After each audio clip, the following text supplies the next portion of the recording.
The courtroom was silent, dead, silent, the kind of silence that clings to the walls and holds its breath. You could hear the sound of polished shoes brushing against marble, the faint squeak of old wooden benches adjusting under the weight of a curious crowd, and the almost imperceptible hum of fluorescent lights overhead. But none of it compared to the energy that walked through the doors that morning. When Camille Devante entered courtroom 3D of the St. Louis Federal Courthouse, every head turned. 37 years old, her poise was unmistakable.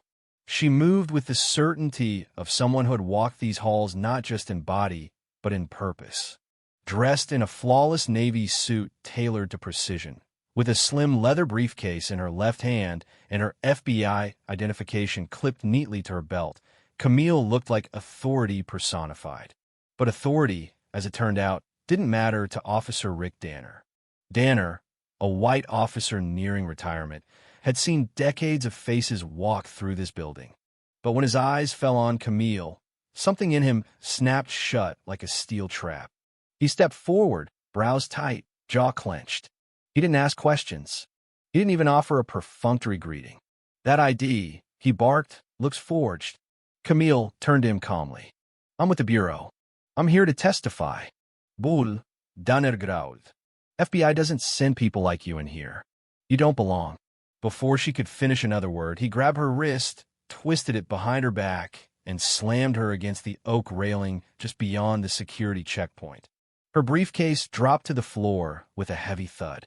The metallic clang of handcuffs snapped through the room. Every attorney, every paralegal, every judge's assistant fell into frozen silence. Camille didn't resist. She didn't need to, because what Officer Danner didn't know what no one knew just yet was that within 7 minutes, his entire world would unravel. Camille Devante was not only a special agent with the FBI. She was the lead investigator in a year-long federal probe into corruption within the St. Louis Police Department. Her briefcase contained encrypted files, audio, video, sworn statements that would set off a seismic reckoning. And Rick Danner?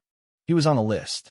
As Camille sat in a holding room, wrists red from the cuffs, a younger officer named Jorge Amaro approached her cautiously.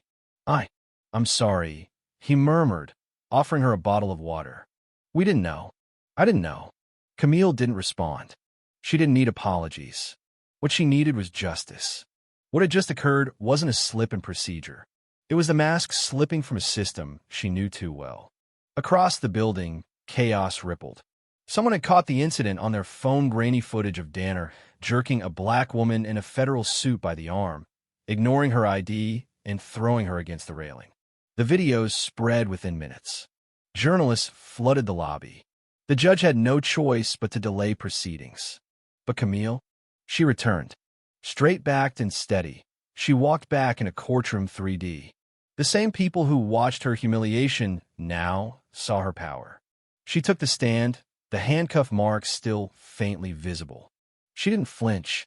For the past 7 months, she began, her voice a blade of calm steel, I have conducted an undercover federal investigation into systemic misconduct within the St. Louis Police Department. Gasps echoed as she inserted a USB drive into the court's secure laptop. The projector flickered. Then came the audio. The voice of Officer Rick Danner rang out through the room, unmistakable. If he looks like a gangbanger, charge him. Doesn't matter if he ain't got priors. Make him up if you have to. Murmurs erupted in the courtroom. Camille didn't blink. That's Exhibit 4A. There are 11 more. She presented timestamps, badge numbers, dates. Footage from altar body cameras. Memos doctored to frame young black men. Patterns of abuse that couldn't be denied. A woman in the audience, her hand over her mouth, wept silently.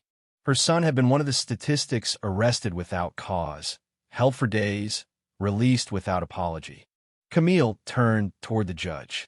I request federal protection for the remainder of my testimony. I believe my safety is compromised. The judge, previously skeptical, gave a solemn nod. Granted. That day, Rick Danner ceased to be a decorated officer. He became a defendant. But Camille's mission wasn't over. The next morning, She returned with a second USB drive, this one marked with red tape. The courtroom was packed. The media had latched onto the case, and the city was watching. "I filed an emergency motion this morning," Camille announced, authorized by Special Director Aldridge of the FBI.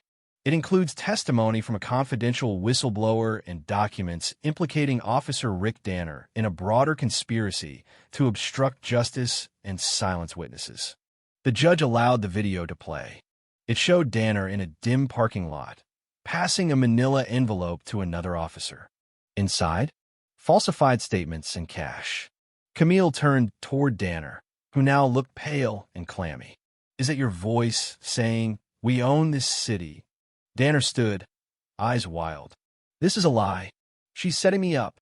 But no one defended him. The courtroom had seen enough. The judge's gavel struck. "Officer Rick Danner, you are hereby ordered into custody for obstruction of justice and conspiracy against a federal investigation." Camille stood as deputies placed cuffs around Danner's wrists the same way he had done to her. "You didn't think I'd have the last word?" she whispered. But even that moment was only a beginning.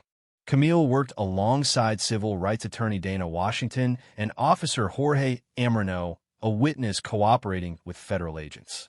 Together, they reopened a 5-year-old case. Officer LaMarcus Wells, a black rookie who had tried to report abuse before being found dead in his apartment.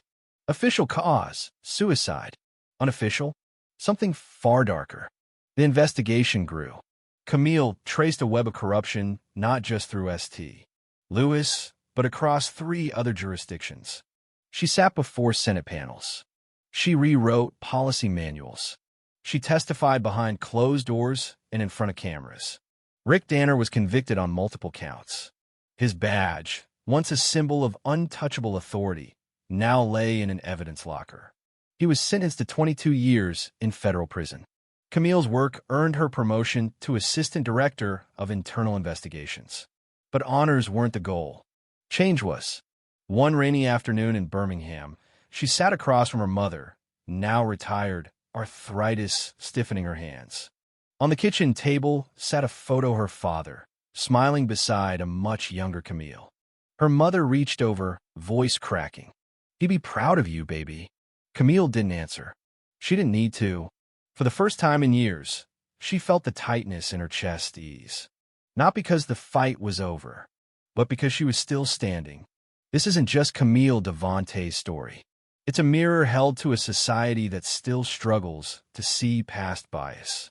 It's a reminder that justice doesn't always wear a cape. Sometimes it wears a suit, walks alone, and endures ridicule to do what's right. Because justice doesn't arrive with parades. It arrives quietly, with bruises, with long nights, with a single voice saying, "Enough."